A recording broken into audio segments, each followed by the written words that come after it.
Hi, this is Kat with Orion Billing, making videos to help healthcare providers and those who do their billing to do a better job and get more money in the door.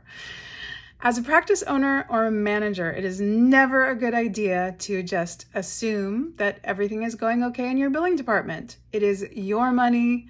It's your responsibility to know what's going on. So I'm going to talk briefly here about what you can look at to check up on things.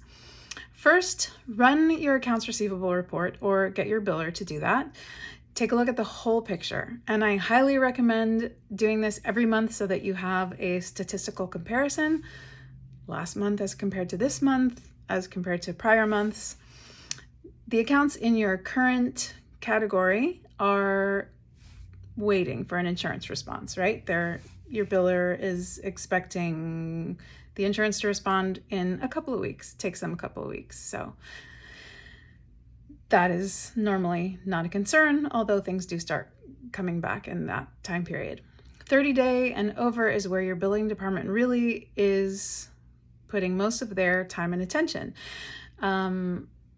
Monitoring and working on correcting and resubmitting claims, correcting errors, following up to find out why payment hasn't come back, to keep accounts from rolling up into that 60-day and over category. The 60-day and over category, in particular as a manager, whether you're a manager or owner of the practice or manager of a billing department, you want to keep your eye on that 60-day category. This is checked monthly at roughly the same time. It will give you a pretty good picture of how your billing department is doing. The numbers should be low in this category. So for 90 days and over, it should always be lower, of course, than your 60 department, though a few may get through. It's no surprise. I've never seen an entirely perfect world where there's nothing that goes into 90-day and over, but these are by far the exception and should be. There should be special circumstances where things are getting worked on. The 120-day category is kind of a pool where things end up. Make sure your biller's tracking with the accounts that did roll up to 120 days past due, still following up or working on them if they need work.